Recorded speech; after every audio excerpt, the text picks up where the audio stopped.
This is the Canon EOS T3. This camera came out in mid-March of 2011, and although some may say that's old, trust me, in this video, age is nothing but a number. Alright, so just to get started with all the potential that this camera has, I'm gonna throw up some photos right now that I took with the Canon EOS Rebel T3. And I'm showing you right now the power. This camera is great for outdoor photography if you're gonna do animalography, birdology, for weddings. It's a great budget amateur camera, and we have a lot to talk about as we get into the specs. Running through the specs, this camera has a 12.6 megapixel that it shoots at, a crop factor of 1.6, an ISO of 100 that goes up to 6400. You also can shoot in RAW and in JPEG. You have full manual controls, as well as autofocus that is in the camera. And for video, you're gonna get 720p 30 FPS as well as 720p 25 FPS.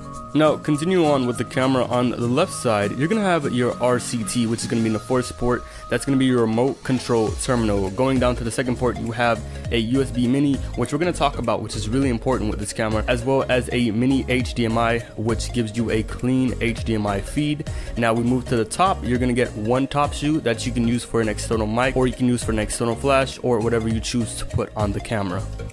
Okay, now you're probably wondering, how does this camera feel? How does it react? First things first, when you pick up this camera, it has a very nice beefy weight to it. The buttons are very clicky and responsive, as you can hear in the background. And as for the body quality built, it is built ergonomically. It's made out of this hard plastic, but however, it is very nicely built. And that's something that you're not gonna find in newer cameras these days.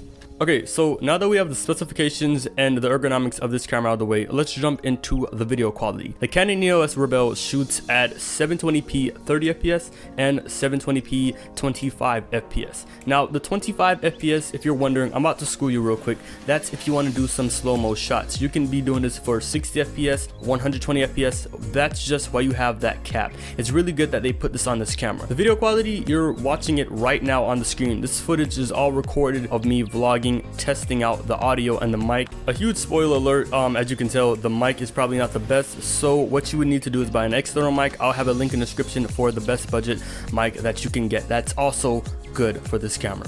Okay then, so let me talk about what I think about this camera. So far, this camera is great. I love it. I've been using this camera for over 4 years, maybe 5 or more. It's just one of those things I've had with me.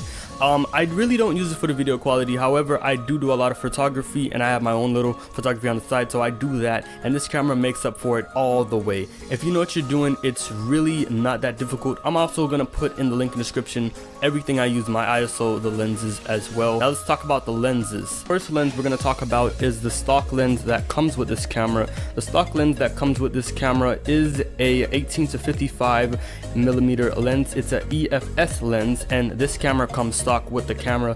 It's good for just like a basics. It takes good pictures, it does what it's supposed to do, and it's very ergonomic. Moving on to the next lens, I'm going to be talking about the 80 to 210 millimeter lens. This lens I love the most, and I think you should buy this lens for this camera if you want to do some good photography, because this lens opens up a lot more light into it. So now let's move on to the last lens, and that lens is the 28 to 80 millimeter lens. And once again, this is a good lens overall. This is a great budget camera for the price. It is great. I'm gonna give you the best deals and the best price link in the description. As well, it delivers excellent photos. It doesn't feel outdated. It feels very new, and it feels very good, even though that it came out in 2011. It's an amazing build quality, great if you're getting into photography, because you're gonna get and learn all the basics from this camera. And lastly, let me end off with the cons. It could have a better grip. That's all I'm saying. I want a better grip, but maybe that's because of me. And lastly, the 720p. Some people might not be that. If you're looking for this camera for videography and you want a 1080p camera, I would say go for the Canon T3i. I hope you did enjoy this video. Please drop a like, comment, and remember, you're always welcome to my channel. This is OP, the OG, signing out. Peace.